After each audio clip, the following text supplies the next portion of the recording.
حدیث نمبر 4 بھی انشاءاللہ. ان ابی عبد الرحمن عبد اللہ بن مسعود رضی اللہ عنہ قال حدثنا رسول اللہ صلی اللہ علیہ وسلم وهو صادق المصدوق ان احدکم یجمع خلقه فی بطن امه 40 یوما نطفہ ثم يكون علقة مثل ذلك ثم يكون مضغة مثل ذلك ثم يرسل إليه الملك فينفخ فيه الروح ويؤمر بأربع كلمات بكتب رزقه وأجله وعمله وشقي أو سعيد فوالله الذي لا إله غيره إن أحدكم لا يعمل بعمل أهل الجنة حتى ما يكون بينه وبينها إلا ذراع فيسبق عليه الكتاب فيعمل بعمل أهل النار فيدخلوها وإن أحدكم لا يعمل بعمل أهل النار حتى ما يكون بينه وبينها إلا ذراع فيسبق عليه الكتاب فيعمل بعمل أهل الجنة فيدخلها رواه البخاري. عبد الرحمن سیدنا عبداللہ بن مسعود رضی اللہ عنہ سے روایت ہے کہ وہ کہتے ہیں کہ ہم سے رسول اللہ صلی اللہ علیہ وسلم نے بیان فرمایا اور وہ صادق اور مصدوق ہیں. تم میں سے ہر ایک کی تکلیف یوں ہوتی ہے کہ وہ اپنی والدہ کے پیٹ میں 40 یوم تک نطفے کی صورت میں، اس کے بعد اتنے ہی روز تک جمے ہوئے خون کی صورت میں، اور اس کے بعد اتنے ہی روز گوشت کے لوتھڑے کی صورت میں رہتا ہے. بعد ازاں اس کی طرف ایک فرشتہ بھیجا جاتا ہے جو آ کر اس میں روح پھونکتا ہے. اسے اس میں پیدا ہونے کے متعلق 4 باتیں رزق، عمل، عمر اور اس کے شقی یعنی بدبخت یا نیک بخت ہونے کے متعلق لکھنے کا حکم دیا جاتا ہے. پس اس اللہ تعالیٰ کی قسم جس کے علاوہ کوئی سچا معبود نہیں، تم میں سے کوئی آدمی اہل جنت کے سے اعمال کرتا رہتا ہے یہاں تک کہ اس کے اور جنت کے مابین صرف ایک ہاتھ کا فاصلہ باقی رہ جاتا ہے، تو اس پر وہ سابقہ تحریر غالب آ جاتی ہے اور وہ شخص اہل جہنم کا سا عمل کر کے جہنم میں چلا جاتا ہے، اور ایک شخص اہل جہنم کے سے عمل کرتا رہتا ہے یہاں تک کہ اس کے اور جہنم کے درمیان صرف ایک ہاتھ کا فاصلہ باقی رہ جاتا ہے، تو اس پر وہ سابقہ تحریر غالب آ جاتی ہے اور وہ شخص اہل جنت کا سا عمل کر کے جنت میں چلا جاتا ہے. اب اس کو ہم دیکھ لیتے ہیں. سب سے پہلے تو یہاں پر جو ہم بات کریں گے وہ یہ ہے کہ انسان کا جو مادہ تخلیق ہے نا، جیسے ایک ماں کے پیٹ میں جب ایک فیٹس جس کو آپ کہتے ہیں نا کہ جب بنتا ہے تو اس کی بگننگ ہوتی ہے نطفہ سے. ٹھیک ہے، نطفہ جو ہے وہ کس کی طرف سے آتا ہے؟ سپرم. یہ نطفہ جو ہے سپرم ہے باپ کی طرف سے، اور وہ رحم مادر یعنی ماں کا جو یوٹرس ہے اس میں جا کے پھر وہ ایک طرح سے جب وہ جوائن ہوتا ہے تو اس کے بعد وہ 40 دن تک وہاں پہ جا کے سٹک ہو کے جمع رہتا ہے. ٹھیک ہے، 40 روز تک. اس کے بعد دوسرے مرحلے میں وہ علقہ بن جاتا ہے. اچھا، یہ جو ٹرمز عربک کی ہیں، یہ سورہ حج جو ہے اگر آپ دیکھیں اس میں ایک آیت آتی ہے جس میں ایگزیکٹلی یہی ٹرمز اللہ تعالیٰ نے بھی بتائی ہیں، جس سے آپ کا ایمان اتنا بڑھے گا کہ نبی کریم صلی اللہ علیہ وسلم نے بھی وہی ٹرمنالوجی استعمال کی ہے جس کو کہ سائنس ایمبریولوجی کا علم کا نام دیتی ہے نا. تو علقہ کیا ہوتا ہے؟ Blood clot. پھر کیا ہوتا ہے کہ وہ کیا بن جاتا ہے؟ یہ اس کے بعد نطفہ اور رحم مادر میں پہنچ کے 40 دن تک اس حالت میں رہنے کے بعد گریجولی 40 ڈیز کے بعد وہ علقہ یعنی بلڈ کلوٹ بن جاتا ہے. یہ کس کی بات ہو رہی ہے؟ جو ایونچولی فیٹس جو بننے والا ہے. اس کے بعد پھر یہ حالت اس کی رہتی ہے 40 روز تک اگین. پھر اس کے بعد تیسرے مرحلے میں وہ مدغہ بن جاتا ہے. یہ بھی ٹرمنالوجی قرآن کی ہے سورہ حج کی. مدغہ کا مطلب ہوتا ہے لمپ آف فلیش، گوشت کا لوتھڑا. ٹھیک ہے، وہ بن جاتا ہے. پھر یہ حالت بھی 40 دن رہتی ہے، نبی کریم صلی اللہ علیہ وسلم فرما رہے ہیں. اور اس کے بعد آپ دیکھ لیجئے پھر گریجولی وہ فیٹس بنتا ہے، اور پھر جو مراحل آپ خود بھی ایوری منتھ کے آپ سرچ کر کے ماں کے پیٹ میں جو فیٹس جس پوزیشنز میں ہوتا ہے آپ دیکھ سکتے ہیں. اب تو کوئی مسئلہ ہی نہیں ہے گوگل کر کے. تو اب اس میں آپ یہ دیکھیں کہ تدریجاً اللہ تعالیٰ نے ایک بچے کی جو پیدائش کے مرحلے ہیں اس سے گزارتا ہے بچے کو بھی اور ماں کو بھی نا 9 منتھس تقریباً لگتے ہیں. اور اس سے ہمیں پتہ چلتا ہے کہ انسان کو اس میں بہت بڑا سبق یہ ہے کہ اللہ تعالیٰ چاہتا تو چند منٹوں میں چند گھنٹوں میں ایک بچے کو پیدا کر دیتا. سارے اللہ تعالیٰ تو کن فیکون کہتا ہے نا، تو جلدی سے ایک بچہ تیار ہوتا اور ڈیلیوری جلدی سے ہو جاتی. لیکن اللہ نے یہ سب کچھ تدریجاً رکھا ہے، اور اس میں حکمت یہ ہے کہ ماں کے لیے تمام چیزوں کو برداشت کرنا آسان ہو، وہ ایک مینٹلی پریپیئر ہو جائے کہ اس کے اولاد ہونے والی ہے۔ دوسری بات یہ ہے کہ یہاں ہمیں پتہ چلتا ہے کہ عجلت والی چیز نا اللہ تعالیٰ کے نزدیک جو ہے وہ پسندیدہ نہیں ہے۔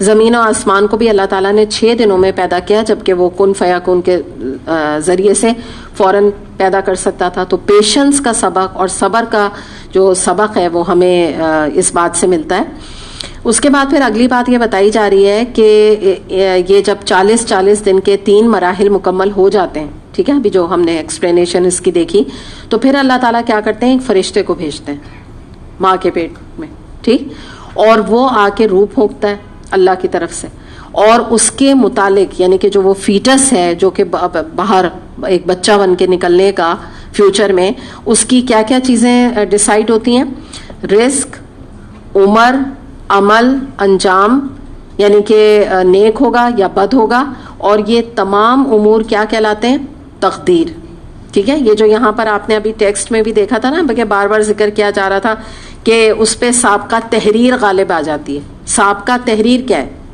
تقدیر ہے، یہ لکھی ہوئی ہے نا تقدیر، تو سابقہ تحریر کوئی اور نوٹ نہیں ہے جو غالب آ جاتا ہے، تقدیر غالب آ جاتی ہے۔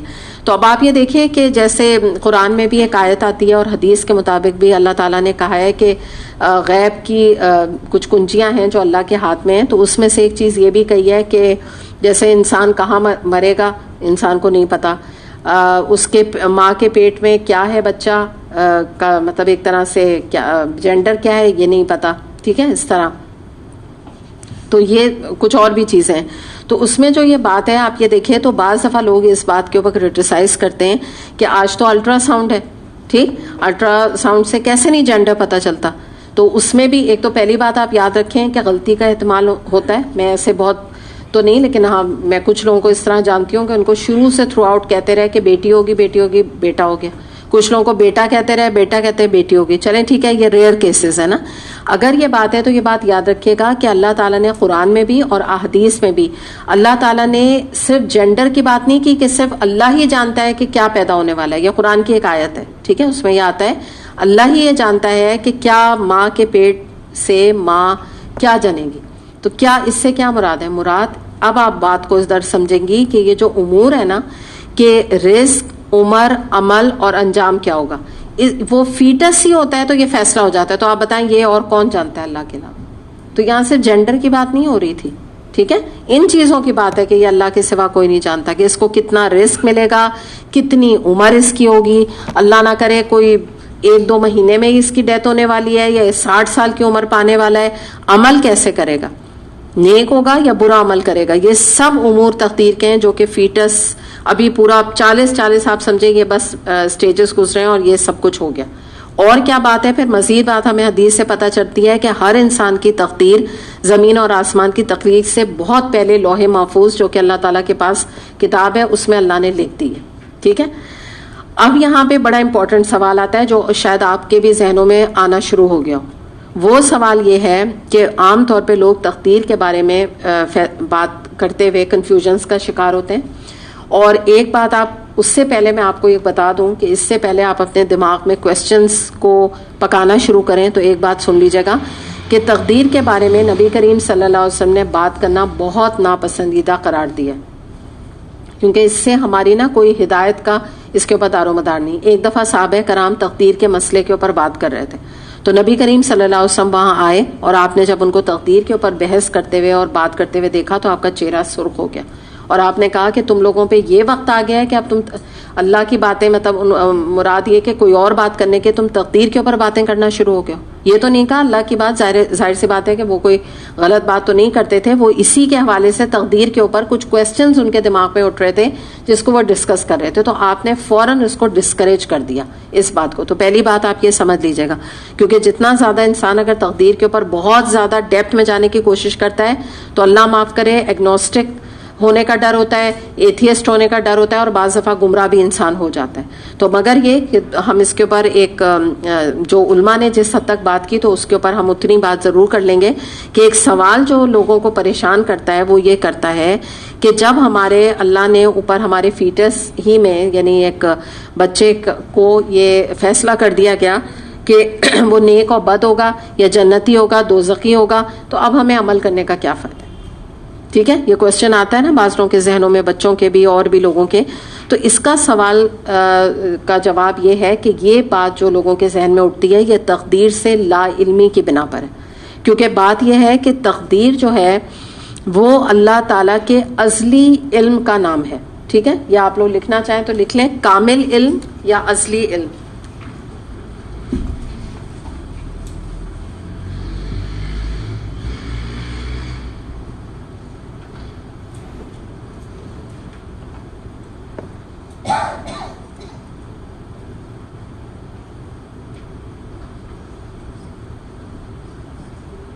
ٹھیک ہے, ازلی علم یا کامل علم.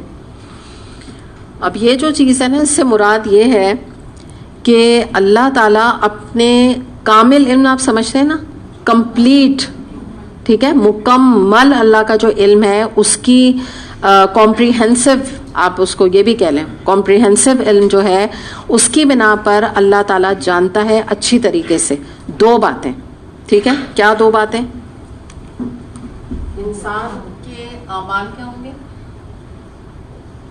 پلس انجام. سب کچھ آ گیا نا اس میں, سب کچھ آ گیا, دونوں چیزیں آ گئی. تو آپ یہ بتائیں کہ ظاہر سی بات ہے کہ آگے بڑھ کے ہم یہ دیکھتے ہیں کہ انسان جو ہے جو کچھ بھی مثال کے طور پہ دنیا میں اعمال کرتا ہے تو اس کے اوپر اس کے کوئی بھی کمپلشن نہیں ہے, یعنی جس کو کہتے ہیں جبر نہیں ہے. ہم خود اپنی مرضی سے, ہمیں اللہ تعالیٰ نے فری ول دی ہوئی ہے, ہم اپنی مرضی سے جو اختیار سے جو راہ چاہتے ہیں اختیار کرتے ہیں. تو بیسکلی بات کیا ہے کہ ہم اپنی ہی جس کو کہتے ہیں نا کہ اپنے ہاتھوں سے اپنا نامہ اعمال خود لکھ رہے ہیں, اپنی تقدیر ہم خود بنا رہے ہیں. اور وہ ربی کیا ہے کہ اگر آپ یہ کہیں کہ جب اللہ کو پتا ہے کہ میں جنت اور دوزخ میں جاؤں گی تو اللہ کو پتا ہے تو پھر میں جو مرضی بھی کروں, تو ایک منٹ کے لیے سوچیں وہ رب ہے ہوگا کہ جس کو کہ ہمارے پاسٹ پریزنٹ اور فیوچر کا نہ پتا ہو. ہم تو اگر یہاں پہ کوئی موجود ہیں تو ہم تو جو ہے وہ انسان کی محدودیت, ہم کہتے ہیں نا بڑا محدود انسان ہے, اس کو تو خود اپنا نہیں پتا, اسے تو اپنا فیوچر ہی نہیں پتا اس کے ساتھ کیا ہونے والا ہے. تو ہم ایک طرح سے انسان کو وہ کرتے ہیں نا کہ اس کو کیا پتا ہے, اس کو تو کچھ بھی نہیں پتا, یعنی رب کو پتا ہے. تو ہمیں اہمیت آتی ہے نا رب کی, کیونکہ اسے سب کچھ پتا ہے, سب کچھ اس کے ہاتھ میں, سب چیز پہ وہ قدرت رکھتا ہے. تو وہ ربی کیا ہے جس کو ہمارا فیوچر نہیں پتا. تو یہاں پہ بات یہ ہو رہی ہے کہ اس میں آپ کو بتا دوں کہ صحابہ کرام نے بھی ایک دفعہ یہ سوال بخاری میں آتا ہے نبی کریم صلی اللہ علیہ وسلم سے کیا کہ جب سب کچھ تقدیر سے ہے تو پھر کیا ہم پھر بھی عمل کریں. انہوں نے یہ نہیں کہا پھر عمل کرنے کا فائدہ کیا ہے, یہ نہیں کہا. انہوں نے کہا کیا پھر بھی ہم عمل کریں. تو نبی کریم صلی اللہ علیہ وسلم نے اس کا جواب دیا کہ تم عمل کرتے رہو, کیونکہ ہر ایک کو اس کے عمل کی توفیق مل جائے گی جس کے لیے وہ پیدا کیا گیا. ٹھیک ہے, جو وہ عمل کرے گا یعنی جیسا وہ اپنے آپ سے چاہے گا ویسے ہی وہ عمل کر لے گا, وہی اس کو توفیق ملے گی. یعنی تم کوئی بد بننا چاہتا ہے اس کو بد بننے کی توفیق مل جائے گی, جو کوئی نیک بننا چاہتا ہے اس کو نیک بننے کی توفیق مل جائے گی. تو کیوں نہیں عمل کرو گے؟ عمل تو تمہیں کرنا ہے, تم ہاتھ پہ ہاتھ رکھ کے تو نہیں بیٹھ سکتے. تو یہ اللہ اپنے علم ازلی کا کیا مطلب ہوتا ہے؟ شروع سے. ٹھیک ہے, شروع سے. تو اللہ جو ہے اپنے علم ازلی کی بنیاد پہ جانتا ہے ہم سب انسانیت کے بارے میں کہ کون جنت میں جائے گا کون دوزخ میں جائے گا. ٹھیک ہے, لیکن اب ایک مثال سے اس کو بات سمجھے. جیسے یہ ہے, آپ یہ بتائیے کہ انسان کے بارے میں یہ فیصلہ ہو چکا ہے نا, ہمارا ایمان ہے کہ کس کو کتنا رزق ملے گا. ابھی میں نے آپ کو بتایا کہ یہ تو ہمارا ماں کے پیٹ میں فیصلہ ہو گیا ہے نا, فرشتوں کو کہہ کے بھیجا گیا رزق کے بارے میں. تو یہ فیصلہ ہو چکا, اتنا ملے گا. تو آپ یہ بتائیں اس یقین کے باوجود آپ جو ہمارے گھر کے مرد ہیں تو وہ کیوں اس کے حصول رزق کے لیے محنت کرتے ہیں؟ وہ بیٹھ جائیں, وہ بھی تو بیٹھ جائے نا. پھر عمل ہی کے اوپر کیوں سارا زور ہے؟ پھر رزق بھی نہ کمائیں, کہتے ہیں سب کچھ تو ہمارا لکھا ہوا ہے. پھر اس کے بعد آپ دیکھیں عمر کا فیصلہ بھی ہو گیا. ابھی میں نے آپ کو بتایا نا یہ 4 چیزیں لکھی ہیں. عمر کا بھی ہم سب کا فیصلہ ہو گیا, ہمیں پتہ یعنی کہ ہمارا طے ہو گیا. تو اب آپ یہ دیکھیے کہ اس کے باوجود انسان اپنے آپ کو زندہ رہنے کے لیے کتنے جتن کرتا ہے, کماتا بھی ہے, کوشش بھی کرتا ہے, بیمار پڑ جاتا ہے فوراً جا کے ڈاکٹر کو دکھاتا ہے کہ میں ٹھیک ہو جاؤں. پھر وہ تو نہیں فکر کرے نا, وہ تو کہے کہ بھئی میں اب تو مرنا ہی ہے, ٹھیک ہے نا. علاج کرانے, کھانے کی کیا ضرورت ہے, علاج کرانے کی کیا ضرورت ہے, مری جانا ہے ایونچولی تو مری جانا ہے. یہ نہیں کوئی سوال آپ کو کرتا ملے گا. ڈاکٹر کے پاس بھی جائیں گے, سرجری بھی کرائیں گے, حالانکہ موت برحق ہے, ہم سب کو پتا ہمیں موت آنی ہے, لیکن ہم زندہ ہے نا. کوئی ایسا آپ کو نظر آئے گا کہ جو کھانا ہی نہ کھائے, میں تو بھائی کسی دن بھی مرنے والی ہوں تو چلو آج سے ہی کھانا چھوڑ دو, بس اب تو مرنا ہی ہے. تو ایسا تو نیگیٹو بات کوئی بھی نہیں کرتا. تو یہی والی بات یہاں پہ ہے کہ اتنا بلکہ ہمیں یقین ہے کہ ہم اپنے آپ کو موت کا یقین ہونے کے باوجود خطروں سے بچاتے ہیں. کوئی ایسی اونچی جگہ کھڑے نہیں ہو جاتے, کوئی نوکدار چیز ہے تو اس سے دور بھاگتے ہیں, ہمیں لگ نہ جائے. کوئی گاڑی وہ کراس کر رہے ہوتے ہیں روڈ تو گاڑی سے ڈرتے ہیں ایکسیڈنٹ نہ ہو جائے, اور دس از بٹ نیچرل. تو یہی والی بات یہاں پہ ہے کہ اسی طرح سے ہمیں بھی اپنے عمل کے لیے بھی کوشش کرتے رہنا ہے اور اپنے آپ کو امپروو کرتے رہنا ہے, کیونکہ انسان کا انجام ویدر وہ جنت جانے والا ہے دوزخ جانے والا ہے اس کے اپنے ہاتھ میں. اپنے عمل کی بنا پر ہی وہ جنت میں جائے گا یا دوزخ میں جائے گا. اس کے علاوہ اگلی بات ہم یہ دیکھ لیتے ہیں کہ یہاں پہ جو میں نے آپ کو بات, اس میں جو ایک اور حدیث میں آگے بات آئی تھی نا, تو اس سے پہلے چلے میں آپ کو تھوڑا سا اس کو, کیونکہ ٹائم تقریباً ہو رہا ہے نا, بس اس کو اینڈ کرنے کے لیے وہ والا کانسیپٹ ہم نیکسٹ کلاس میں کر لیں گے, وہ تھوڑا بھاری ہے. پہلے ہم اتنی بات یہاں جان دیتے ہیں کہ دیکھیے تقدیر پر ایمان لانا جو ہے وہ لازمی ہے اور ایمان کا حصہ ہے. ایمان کی ہم نے 60 شاخیں پڑھی تھی نا, ایک حیا تھی, تو ان میں سے جو ہے تقدیر پر ایمان لانا بھی ایمان کا حصہ ہے. دوسری بات, جو شخص تقدیر پر شک کرتا ہے یا اس پہ ایمان نہیں لاتا تو وہ مسلمان نہیں ہوتا ہے. اتنا یہ امپورٹنٹ چیز ہے, کیونکہ انسان نہ مجبور اللہ نے اس کو بنایا ہے, نہ پورا کل مختار اتھارٹی اس کو دے دی ہے, بلکہ ان دونوں کے درمیان اس کا معاملہ ہے.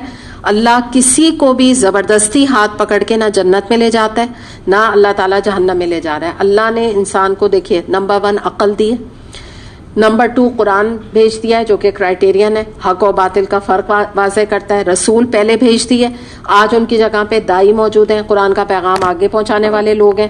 اب انسان کے 2 چیزیں جو ہے نا, اپنے ہاتھ سے اور اپنے اعمال سے وہ تقدیر لکھ رہا ہے. ٹھیک ہے, اپنے ہاتھ سے اور اپنے اعمال سے وہ اپنی تقدیر کو خود لکھ رہا ہے, اور وہ بذات خود اپنے آپ کو جنت یا دوزخ کی راہیں اپنے لیے ہموار کر رہا ہے. ابھی میں نے آپ کو تھوڑی دیر پہلے قرآن میں یہ آیت پڑھی تھی, الیس للانسان الا ما سعی, اور انسان کے لیے نہیں کچھ مگر جو اس نے کوشش کی. سورہ نجم آیت نمبر 39. تو یہ کہنا بالکل غلط ہوگا اگر کوئی کہے گا کہ میں تو تقدیر کا جو ہے وہ قیدی ہوں, اسیر ہوں, اور قضا اور قدر یعنی جو یہ تقدیر ہے تو اس کی بیڑیاں میں نے پہنی ہیں, ہتھکڑیاں مجھے لگی ہوئی ہیں, مطلب میں بہت ہی مجبور ہوں تقدیر کے آگے اور مجھے تو کوئی اختیار ہی نہیں ہے. سارا کچھ اختیار جو ہے وہ انسان کے ہاتھ میں. ایک فرقہ گزرا تھا, اس کا نام تھا خارجائٹس, تو انہوں نے تقدیر کا انکار کیا تھا. تو جب تقدیر کا آپ انکار کریں تو آپ ظاہر مسلمان نہیں رہتے. اور ایک خارجی جو تھا اس نے وہ آیا علی رضی اللہ عنہ کے پاس اور کہنے لگا کہ انسان کتنا مجبور ہے اور کتنا مختار ہے, آپ بتائیں. یعنی کتنا مجبور ہے, مختار کیا ہوتا ہے, کتنا وہ کیپیبل ہے یا کتنا زیادہ اختیار وہ رکھتا ہے. ٹھیک ہے, تو علی رضی اللہ عنہ نے فرمایا کہ تم ایسا کرو کہ اپنا ایک پاؤں پر اٹھا لو. اس نے ایک پاؤں پر اٹھا لیا. اس کے بعد آپ نے فرمایا دوسرا بھی اٹھاؤ. اس نے کہا میں تو نہیں اٹھا سکتا دوسرا. تو علی رضی اللہ عنہ نے کہا تو بس پھر یہی بات ہے تمہارے لیے وضاحت کے لیے کافی ہے کہ تمہیں کتنا اللہ نے اختیار دیا. ٹھیک ہے, کچھ چیزیں اللہ کے ہاتھ میں یقیناً, لیکن کچھ چیزیں ہمارے بھی ہاتھ میں, تو اس حد تک ہمارے پاس اختیار ہے. تو چلیں اتنا ہی کرتے ہیں, پھر تھوڑا سا کانسیپٹ اور باقی اس کو انشاءاللہ نیکسٹ کلاس میں کمپلیٹ کریں گے. وآخر دعوانا الحمدللہ رب العالمین. سبحانک اللہم وبحمدک, اشہد ان لا الہ الا انت, استغفرک واتوب الیک. السلام علیکم ورحمۃ اللہ